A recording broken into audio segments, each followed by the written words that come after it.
Buenos días, queridos hermanos. Dios les bendiga a todos en esta mañana. Para mí es un honor y un privilegio poder estar reunido aquí con esta hermosa congregación.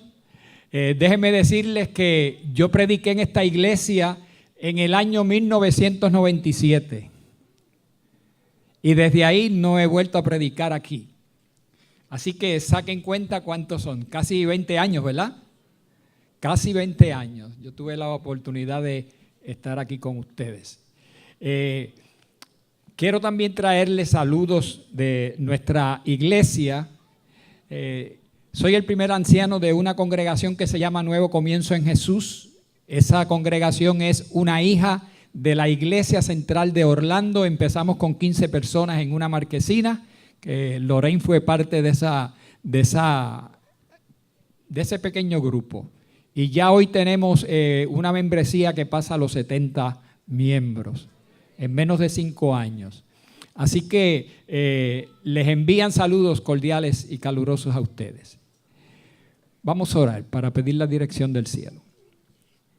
Amado Padre Celestial, nuevamente estamos delante de tu presencia para solicitar que tú, por medio de tu Santo Espíritu, dirijas mis labios, que la palabra que se vierta pueda calar en lo más profundo de los corazones y que pueda transformar vidas. En el bendito nombre de Jesús te lo pedimos. Amén. Me gustaría, hermanos, que vayamos nuevamente al versículo que escogimos para la lectura bíblica. Se encuentra en 2 de Corintios, capítulo 7, versículo 1. 2 de Corintios 7, versículo 1. Y dice la palabra: así, amados, ya que tenemos tales promesas, limpiémonos de toda impureza de la carne y del espíritu, perfeccionando la santificación en la reverencia a Dios. Lo primero que nos dice es que tenemos tales promesas. Si nosotros buscamos el pretexto de este versículo, nos vamos a dar cuenta que Pablo nos está hablando de una serie de promesas que justifican que nosotros hagamos una obra en nuestra persona. Pregunto yo en esta mañana, ¿qué promesas Dios nos ha dado? Me gusta compartir con la iglesia. ¿Qué promesas Jesús nos ha dado? ¿Alguien me puede mencionar una rapidito? La vida eterna. ¿Otra? Salud. ¿Otra? El regreso de Jesús. ¿Otra? Se acabaron las promesas. La salvación. Otra. Prosperidad. Por lo menos si no económica, prosperidad interior, ¿verdad? Porque a veces venimos en busca de prosperidad y realmente a veces en lugar de prosperar menguamos. Y usted dice, pero ¿cómo es eso? Si yo acepté a Jesús. Lo que pasa es que a veces venimos a Jesús con diferentes propósitos y motivaciones. Y debemos venir a Jesús con las motivaciones correctas. Hermanos, pero tenemos ricas y hermosas promesas.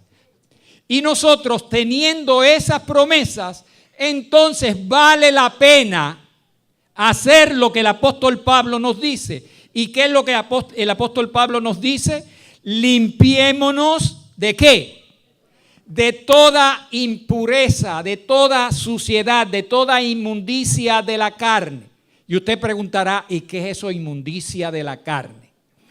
Hermanos, el pecado de la carne, yo le puedo decir uno sencillito y usted puede seguir añadiendo: adulterio. Eso es una impureza de la carne. Cualquier cosa que nosotros hagamos con nuestro cuerpo que atente contra la voluntad de Dios es inmundicia. Y el Señor quiere que nosotros nos limpiemos de la inmundicia, no solamente del cuerpo, sino también del Espíritu. Y cuando se habla del Espíritu, el apóstol Pablo está haciendo referencia a que tenemos que tener una mente limpia. La mente de nosotros debe ser pura, no llena de suciedad y de inmundicia. ¿Por qué? Porque tenemos tales promesas. Tenemos unas promesas excepcionales, hermanos. Lo que pasa es que nosotros no consideramos lo que el Señor tiene para nuestras vidas. No solamente en esta, sino en la venidera. Cuando pensamos en ello y meditamos en ello, entonces decimos, vale la pena limpiarnos de toda impureza y perfeccionarnos en la santificación, en la reverencia o en el temor a Dios. Y el temor a Dios no es temer, tenerle miedo a Dios. El temer a Dios es respetarlo, obedecerlo. Y cuando nosotros obedecemos a Dios, estamos reverenciándolo. Reverenciad a Dios y dadle gloria, porque la hora de su juicio ha llegado. ¿Cuántos creen que la hora del juicio ha llegado? Todos nosotros lo sabemos. ¿Cristo viene pronto, sí o no? Sí, estamos nosotros limpiándonos y preparándonos para el regreso de nuestro Señor Jesucristo. Muy importante, hermanos, hacernos esa pregunta. No hay control para poder manejar las láminas. ¿Me podrías pasar rapidito para la introducción? Déjame ver si yo puedo. No me alcanza la vista, así que perdonen, hermanos, que le di un poquito del lado. Existen en el mundo cristiano actual falsas teorías acerca de la doctrina de la santificación. Las mismas hacen caso omiso de la ley porque ésta ha sido rechazada por los dirigentes de las iglesias. Estas teorías son falsas doctrinas, muy peligrosas en sus resultados prácticos, y el hecho de que haya en tan general aceptación en las masas hace doblemente necesario que todos tengamos una clara comprensión de lo que las Sagradas Escrituras enseñan sobre la santificación. Hermanos, ¿qué es lo que se enseña hoy día en todas las iglesias protestantes? Que nosotros somos salvos, ¿por qué? Por la fe, nada más por la fe. Y déjenme decirle, no están mintiendo. Pero hay que tener cuidado con lo que están diciendo. Nosotros somos salvos por la fe. Ya después que tú crees en Jesucristo, ya tú eres ¿qué? Salvo. No necesitas hacer absolutamente nada. Solamente creer que tú eres salvo y ya tú eres salvo. Pero hermanos, esa es la mentira más grande que Satanás está sembrando en las iglesias hoy día. Y el problema es que como es tan fácil ser salvo con esa teoría, las iglesias están repletas. ¿Estamos entendiendo? Las iglesias están repletas porque no hay que hacer absolutamente nada, no hay sacrificio, no hay sometimiento, no hay rendición. Pásala, por favor. Enseñan que la santificación es una obra instantánea. ¿Creíste? Ya, el Señor obró mágicamente, ya tú eres salvo. Y mediante la fe y solo por la fe se alcanza perfecta santidad. Tan solo creed, dicen ellos, y la bendición es vuestra. Enseñan que no se refiere esfuerzo de parte del que recibe la bendición. Rechazan la ley de Dios y afirman que están exentos de la obligación de guardar los mandamientos. Pero noten la pregunta: ¿será posible que los hombres puedan ser santos sin concordar con la voluntad de Dios? ¿Sin ponerse en armonía con los principios revelados en su ley? ¿Será posible eso? ¿Será posible que yo sea santo si estoy en adulterio? ¿Será posible que yo sea santo si estoy bebiendo, fumando y haciéndole daño a mi cuerpo? No puede ser, ¿verdad que no? Pero tristemente eso es lo que está enseñando el enemigo de las almas. Usted olvídese, usted viva su vida, usted creyó en Jesús y ya. Óigame, qué fácil. Como decimos aquí en Puerto Rico, qué mamey, ¿verdad? ¡Qué facilidad! Hermanos, no nos dejemos engañar con estas teorías. Por favor, la próxima. Un cristianismo fácil y cómodo que no exige lucha ni desprendimiento, ni rompimiento con el mundo ha hecho popular la doctrina de la fe y de la fe sola. Ahora vamos a la Biblia. En Santiago 2:14 dice: hermanos míos, ¿de qué aprovechará si alguno dice que tiene fe y no tiene qué? Obras. ¿Podrá la fe salvarle? Dice el apóstol, mas quiere saber, hombre vano, que la fe sin obras es ¿qué? Muerta. Y una fe muerta es fe. ¿Ah? ¿Una fe muerta es fe? No. Si está muerta no es fe.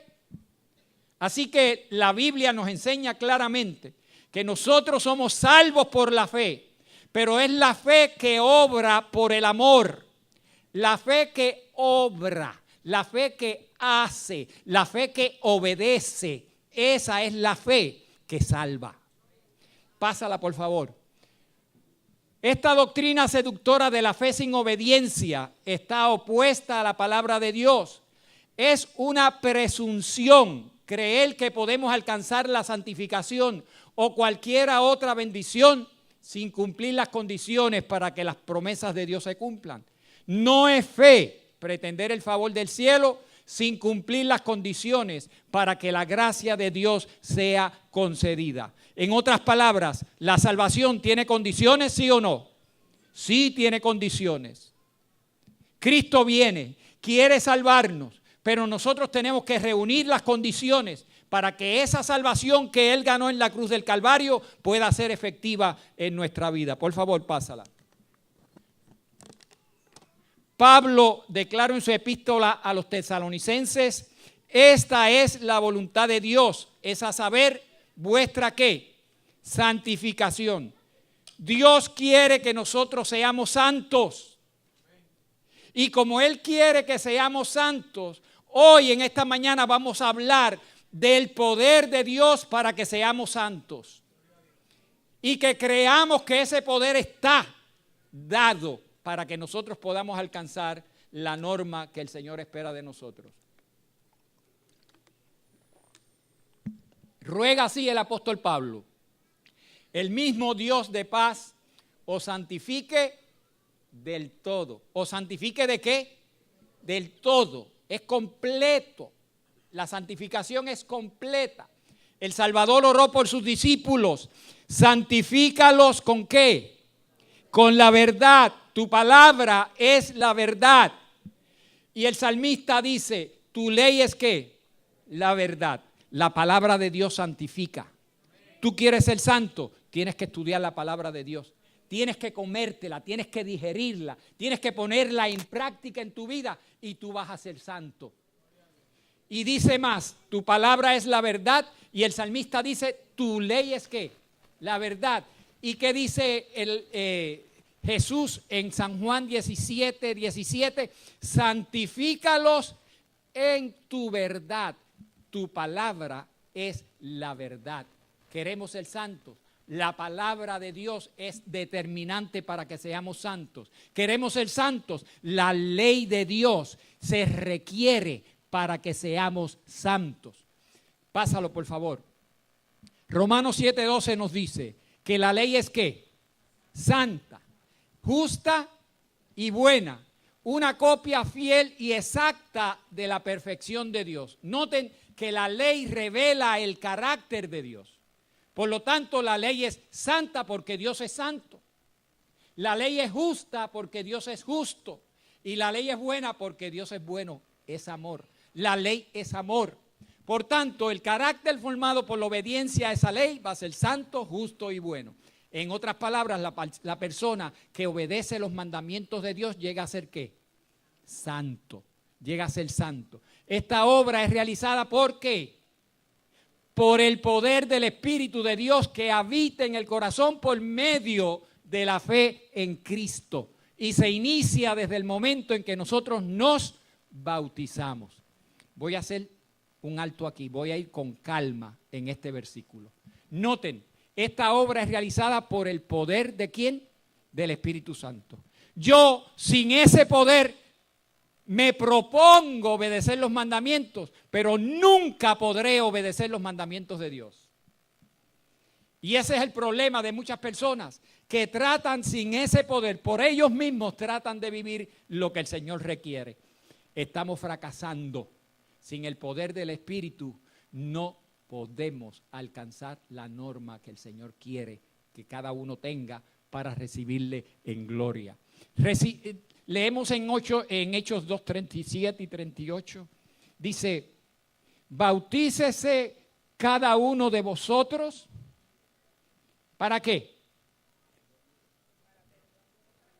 Pero antes de bautícese, dice el Pedro, arrepentíos y bautícese cada uno de vosotros para el perdón de ¿qué? De vuestros pecados, y recibiréis el don del Espíritu Santo. ¿Cuándo es que nosotros recibimos el Espíritu Santo? ¿Cuándo dice ahí? Cuando nosotros nos arrepentimos, confesamos y nos bautizamos, recibimos el don del Espíritu Santo. Y el don del Espíritu Santo es el Espíritu Santo. ¿Estamos entendiendo eso? Recibimos el Espíritu Santo cuando nos bautizamos. Ahora, ¿qué es lo que pasa? ¿Tú lo crees? ¿Tú lo crees que cuando tú te bautizas recibes el Espíritu Santo? Porque si tú no lo crees, no lo recibes. Pero si tú lo crees, lo recibes. Y con ese poder del Espíritu Santo que te fue dado por medio de la fe, dice, ¿por medio de la fe en quién? En Cristo. Hermano, todo es un asunto de fe. Pero nosotros tenemos que saber lo que es fe. Y en cuanto a la recepción del Espíritu Santo, tú tienes que creer, porque es promesa de Dios, que todo aquel que se bautice reciba el don del Espíritu Santo. Porque ¿cómo Dios va a requerir a sus hijos que vivan una vida de obediencia sin ese poder? Pero lo hermoso es que como ese poder está dado y está dado en abundancia, no hay excusa para que nosotros no seamos santos. ¿Estamos entendiendo lo que estamos planteando en esta mañana? Esto es un asunto de fe. Si tú lo crees, te vas a mover por la fe de que el Santo Espíritu de Dios ha sido dado y que tú lo tienes para que tú puedas vencer toda tentación y todo pecado. Lo vamos a ver, porque aquí es todo lo que dice la Biblia. Por favor, la siguiente. Nadie se engaña a sí mismo creyendo que puede ser santo viviendo en desobediencia. La desobediencia deliberada calla la voz atestiguadora del Espíritu Santo y separa al alma de Dios. El apóstol Juan pone de manifiesto el verdadero carácter de esas clases de personas. En primera de Juan 2:4 dice, el que dice yo le conozco y no guarda sus mandamientos, ¿qué es? Mentiroso, y la verdad no está en él. Cristo es el camino, la verdad y la vida. Si tú dices que guardas los mandamientos, pero la gente ve que no los estás guardando, está diciendo verdaderamente, mira, ese es un mentiroso. Ese no está hablando verdad. Pásala, por favor. Creemos sin duda alguna que Cristo va a venir pronto. ¿Cuántos lo creen? Todos lo creemos, ¿verdad? Eso es fe. Creer que Cristo viene, eso es fe. Y si tú tienes esa fe, tienes que tener la fe de que Él te ha dado el poder para que venzas el pecado y puedas prepararte para verlo venir en gloria. Cuando Él venga, no lo hará para limpiarnos de nuestros pecados. Cuando Él venga, no vendrá para quitarnos los defectos de carácter o curarnos de las flaquezas de nuestro temperamento. Si es que se ha de realizar en nosotros esta obra, se hará en el tiempo de gracia. ¿Y en qué tiempo estamos? ¿En qué tiempo estamos? En el tiempo de gracia. Así que esta obra tiene que realizarse ahora. No la podemos dejar para mañana, tiene que comenzar hoy. En 2 de Corintios 6:12 nos dice que ahora es el tiempo aceptable y hoy es el día de la salvación. Pásala, por favor. Déjame tomar un poquito de agua. Salmo 51:10. ¿Qué nos dice? Crea en mí, oh Dios, un corazón limpio y renueva un espíritu recto dentro de mí. Esa es la obra de Dios. La nuestra es creer que hemos sido renovados y mantenernos alejados del terreno de Satanás para que nuestras mentes no sean apartadas de la fidelidad a Dios. Vamos a hablar un poquito de la justificación. Cuando tú te arrepientes, cuando tú, movido por ese arrepentimiento, confiesas tu pecaminosidad y pídele a Dios que te revele toda la pecaminosidad posible que hay en tu mente para que se la puedas confesar. Y le dices, Señor, perdóname. ¿Qué va a hacer el Señor si tú te arrepentiste y confesaste? Te perdonó. Y si te perdonó, ¿cómo tú te encuentras? ¿Sucio o limpio? Estás limpio. Y eso es un acto de fe. Yo creo que estoy limpio porque confesé mi pecaminosidad y creí que Dios me la perdonó. Estoy limpio, completamente limpio. Muy bien. Ahora, estoy limpio, pero yo tengo que seguir caminando hasta las mansiones celestiales. El punto es el siguiente. El Señor no solamente te perdona y te limpia, no solo te justifica. El Señor te dio el poder. Nota, te lo dio, es que tú no lo has creído, pero Dios te dio el poder para que obedezcas sus mandamientos. Entonces, cuando tú estás delante de la tentación y del pecado ahí presente, tú estás limpio, tú tienes que decir, en el nombre de Jesucristo, yo no voy a cometer ese pecado. ¿Estamos entendiendo? Y hermanos, cuando tú obras por la fe en Cristo Jesús, tú tienes el poder, lo vamos a seguir viendo, tienes el poder para decirle no al pecado. Porque sería, hermanos, absurdo que el Señor nos diga a nosotros que seamos santos si no me da la fuerza para lograrlo. Pero esa fuerza Él la da por la fe. Tú lo crees, tú la recibes y tú alcanzas la victoria en Cristo Jesús. Pásalo. Job 28:18. La sabiduría es más valiosa que las piedras preciosas. El principio de la sabiduría es ¿qué? El temor o respeto a Jehová. ¿Qué es eso del temor o respeto a Jehová? Relación de un padre con un hijo.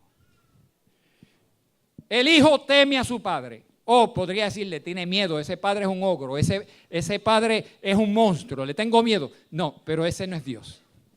El Padre Celestial es un Dios de amor, ¿verdad? Pero sus hijos le temen. En otras palabras, sus hijos los respetan. ¿Y qué es respetar? ¿Cuándo un hijo respeta a su padre? ¿Cuándo qué? Dígalo alto. Cuando le obedece, está temiendo a Jehová, está reverenciando a Jehová. Cuando le obedece. Y Él le ha dado el poder a sus hijos para que le obedezcan. Es que no lo usan el poder. Ese es el problema del cristiano. Un carácter formado a la semejanza divina es el más valioso tesoro que podemos llevar de este mundo al cielo. Noten que lo puse en letra mayúscula, mediante el poder de Cristo debemos de adquirir hábitos de ¿qué? De dominio propio. Ay, es que yo soy tan débil. Ay, es que yo soy tan suave de cara. Excusa. Estamos dando excusas para pecar. Estamos excusándonos en nuestra debilidad. La gente dice, es que yo soy humano. Es que yo soy carne y la carne es débil. Excusa. El Señor ha fortalecido ese carácter. El Señor ha fortalecido esa carne. El Señor ha fortalecido esa mente para que tú seas un vencedor en Cristo Jesús. Seguimos.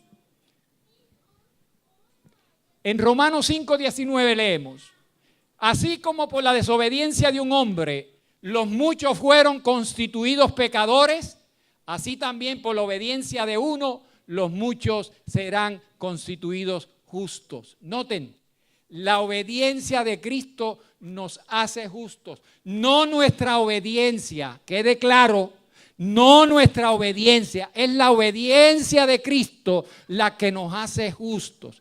En otras palabras, su vestido blanco, su pureza de carácter, cuando nosotros creemos y le aceptamos, Él lo pone sobre nosotros. Y entonces el Padre Celestial no nos ve a nosotros, ve a Jesús en nosotros. ¿Estamos entendiendo eso? Pero ese es el punto inicial. Después de ahí, yo tengo que mantener ese vestido blanco. Pero no lo mantengo con mi fuerza, lo mantengo con la fuerza que Dios me da por medio de su Santo Espíritu. ¿Estamos entendiendo el punto? Hermanos, más claro no canta un gallo. Seguimos. Cristo sabe que no es posible, noten, Cristo sabe que no es posible que el hombre pueda resistir con su propia ¿qué? Fuerza. Las tentaciones de Satanás son muy fuertes para ser vencidas con nuestra fuerza, hermanos. A fin de proporcionar esperanza al hombre y salvarlo de su ruina, Cristo se humilló a sí mismo tomando forma de siervo y se hizo obediente hasta la muerte. O sea que la obediencia de Él requería que Él muriera porque el Padre Celestial le había dicho, tú tienes que morir. Y Él dijo, Padre, pase de mí esta copa, pero no como yo quiero, sino como ¿quién? Como tú quieres. ¿Estamos entendiendo? Fue obediente hasta la muerte. Hermanos, nosotros con el poder de Cristo tenemos que ser obedientes hasta la muerte. Porque ¿saben qué? Dentro de muy poco tiempo, muchos habrán de morir por Cristo. ¿Y nosotros estaremos preparados para morir por Cristo? ¿Estaremos dispuestos a pasar lo que haya que pasar, manteniéndonos fieles hasta lo último? Y esos tiempos vienen, hermano. Estamos viviendo, bueno, aquí las cosas se están poniendo bien malas. Y cada día se pondrán peores. Pero no se crean, en los Estados Unidos ya también las cosas están malas. Y a nivel mundial las cosas se están poniendo bien malas. Porque esto es una maldad sembrada por el enemigo, creada e inventada.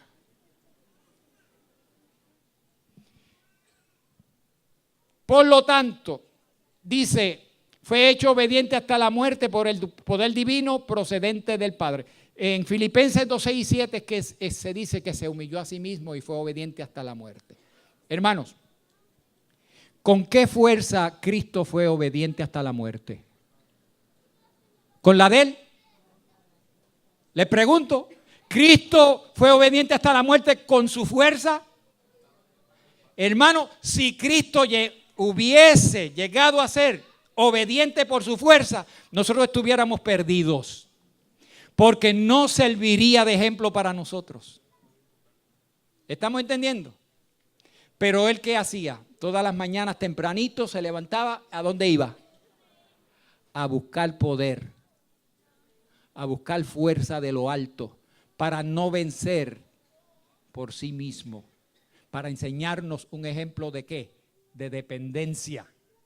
Él nos enseña a ser dependientes. Así como Cristo fue dependiente del Padre y venció, Él nos llama ahora para que nosotros, dependientes de Él y de su Santo Espíritu, podamos también ser más que vencedores. Seguimos. Jesús ofrece a los caídos hijos e hijas de Adán, ¿qué ofrece? El poder y la fortaleza necesaria que es imposible que logren por sí mismos, para que en el nombre de Cristo puedan vencer las tentaciones de Satanás. ¿Y qué dice Filipenses 4:13? Bien cortito. Todo es todo, no es casi todo. Todo lo puedo. Ahí está el poder. Puedo. En Cristo Jesús todo lo puedo porque Él me da ¿qué? Fortaleza.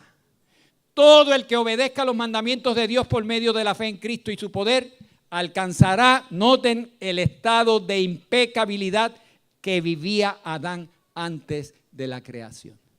Pero tenemos que creer. Tenemos que creer.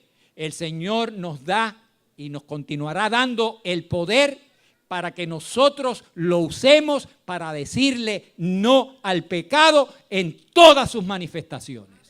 Y usted podrá vivir una vida victoriosa y podrá ver venir a Cristo con gozo. Seguimos. En Judas 1:24, noten el énfasis. Jesús es ¿qué? Poderoso. ¿Para qué? Para guardarnos sin caída y presentarnos sin mancha delante de su gloria con gran alegría. ¿En qué momento? Cuando Él venga en gloria. Ahora, noten ahora, hermanos, lo que dijimos ahorita lo vamos a repetir para que quede en nuestras mentes. Cristo, dependiendo del Padre, fue obediente a todos los requerimientos de la ley. Por su perfecta obediencia hace posible que cada ser humano, dependiendo de Él, obedezca los mandamientos de Dios. ¿Estamos claros? Cuando nos sometemos a Cristo, nuestro corazón se une con su corazón, nuestra voluntad se fusiona con su voluntad, nuestra mente se une con su mente, nuestros pensamientos se sujetan a Él, vivimos su vida. Y esto es lo que significa estar vestidos con el manto de la justicia de nuestro Señor y Salvador Cristo Jesús. Pásalo, por favor. Cuando nos apropiamos por la fe, noten, nos apropiamos por la fe, porque yo me apropio creyendo que tengo el poder. ¿Por qué creo que tengo el poder? Porque el Señor me lo dio y me dijo que lo usara para que viviera una vida victoriosa. Por medio de ese poder le decimos no al pecado y entonces estamos vestidos con el manto de su justicia, porque no podemos estar vestidos con el manto de la justicia adulterando, mintiendo, robando y haciendo todo lo malo. El que diga que está vestido con la justicia de Cristo haciendo todas estas cosas, realmente es un verdadero mentiroso. Entonces, cuando el Señor nos contempla, Él ve no el vestido de hojas de higuera, no la desnudez y la deformidad del pecado, sino su propio vestido de justicia, que es la perfecta obediencia a la ley de Jehová. Esa perfecta obediencia de Jesús, cuando tú te bautizaste, Él te la dio. Consérvala. ¿Y cómo la conservas? Obedeciendo.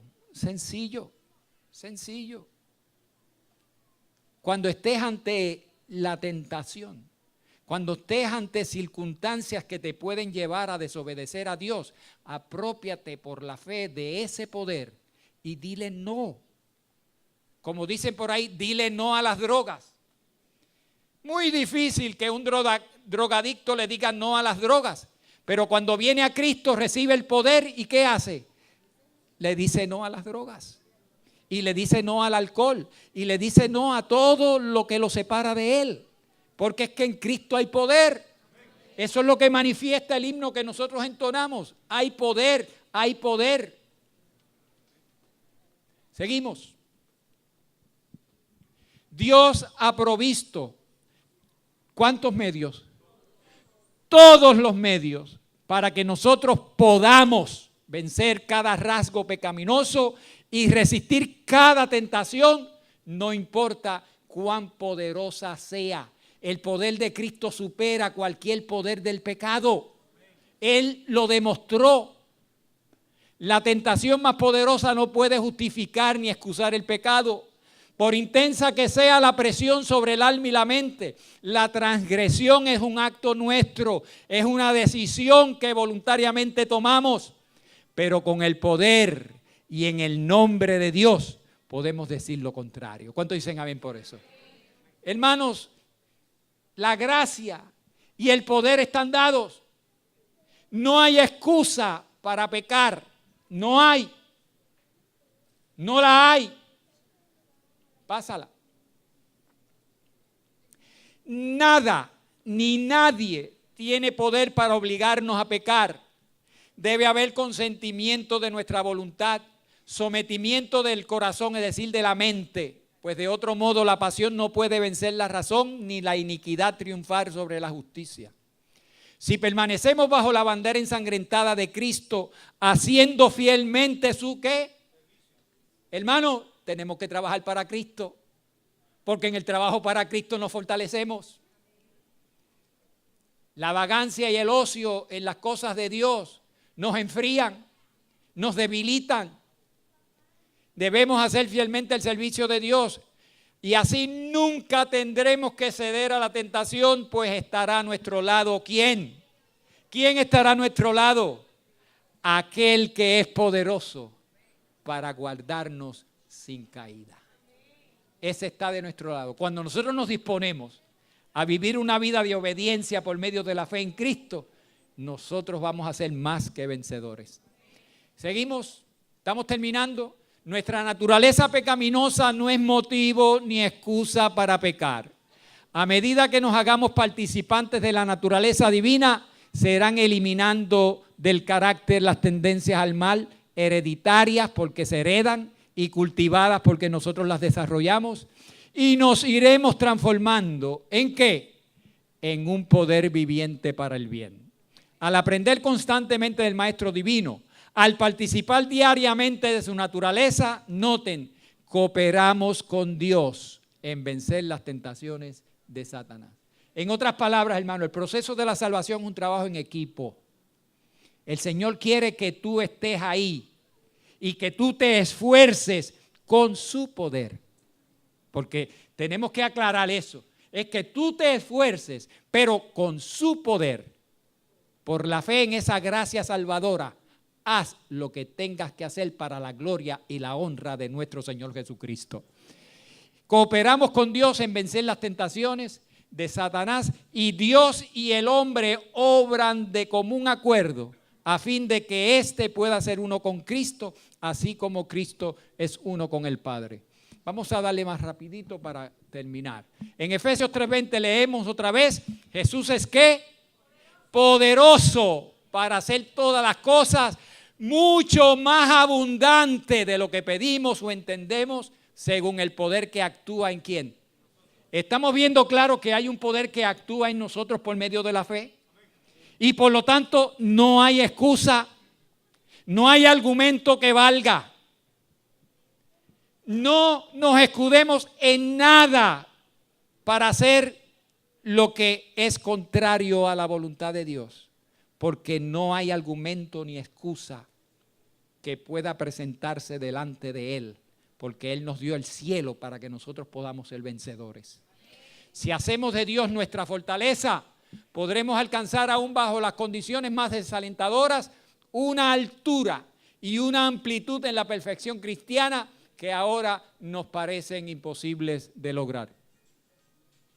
En Juan 1:12 dice, a todos los que le recibieron, a los que creen en su nombre les dio ¿qué? Noten la infinidad de versículos bíblicos que yo les estoy trayendo en esta mañana, de que ese poder está dado. Ahí vuelve y lo dice, a todos los que le recibieron. ¿Cuántos de nosotros recibimos a Jesús por medio de la fe? Todos nosotros, hermanos. Pues todos los que le hemos recibido en su nombre, Él nos dio ¿qué? ¿Y qué es potestad? Poder para que seamos ¿qué? Hijos de Dios.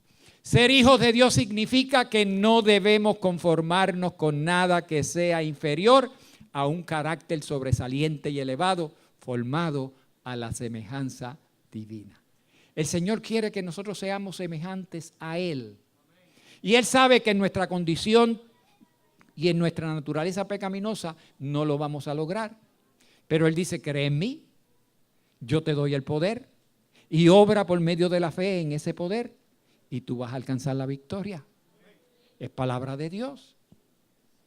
Esa es la fe que nosotros tenemos que creer. Esa es la fe salvadora. No es aquella que dice, mira, cree en Jesús y serás salvo tú y tu casa. ¿Qué es eso? Tienes que ir más allá. Tienes que ir más allá. Porque eso es lo que dice la palabra. Cree en el Señor Jesús y serás salvo tú y tu casa. Pero ¿qué implica esa fe? Es obediencia a los mandamientos de Dios. Y casi terminamos. Seguimos. El secreto para no pecar. Revelado aquí en esta mañana. El secreto para no ¿qué? Para no pecar. Debemos creer firmemente que somos hijos de Dios. Y debemos creer firmemente que somos dotados del poder para no pecar. Y ya lo vimos en Hechos 2:38 que recibimos el don del Espíritu Santo. En primera de Juan 3:9 dice, todo el que es nacido, en otras palabras, si eres nacido, eres hijo o no. todo el que es nacido de Dios es hijo de Dios. Pues si eres hijo de Dios, se supone que tú no hagas ¿qué? Pecado. Porque los hijos de Dios no deben pecar. Porque si pecas, no estás demostrando que eres un hijo de Dios.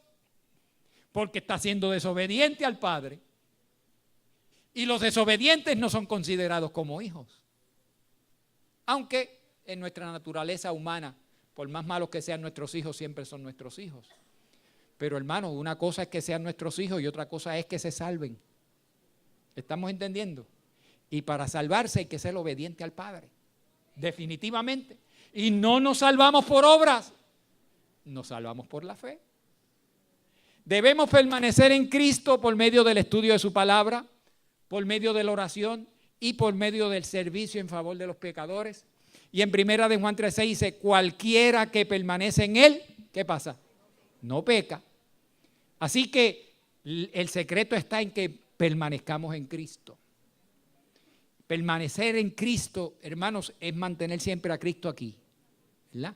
Mantener a Cristo siempre aquí. La gracia y el poder de Cristo siempre aquí. Cuando se presenta el enemigo a tentarnos, Cristo, Cristo, Cristo. Y hermanos, yo les voy a decir una cosa. La contemplación de la cruz es el elemento más poderoso cuando nosotros estamos ante una tentación. Vamos a poner el caso de la mujer de Potifar, ¿se acuerdan? Y José. Aquella mujer trató de tentar ¿a quién? A José. Pero José sabía en quién creía. Lo tenía en su pensamiento. Y decía, no, yo quiero ser fiel a mi Padre Celestial. Y nosotros cuando está la tentación, miremos la cruz. Miremos al Cristo crucificado. Miremos ese rostro ensangrentado. Miremos que Él lo hizo por ti y por mí. Y hermanos, la tentación se disipa. Los que esperan contemplar un cambio mágico en su carácter sin que haya un esfuerzo decidido para vencer el pecado, serán chasqueados. Cristo es capaz de salvar hasta lo sumo a todos los que acuden a Él, pero nuestra parte consiste en evitar que la vieja naturaleza gane otra vez la supremacía. No sea que el enemigo invente alguna trampa por la cual seamos otra vez sus cautivos. ¿Estará claro el mensaje de esta mañana, hermanos? ¿Ustedes consideran que es bíblico? ¿La palabra es clara? Hermano, solamente falta creerlo, ¿ok? Créanlo y apropiense de esa fe y fortalezcan esa fe para que puedan ser más que vencedores en Cristo Jesús. Que Dios les bendiga.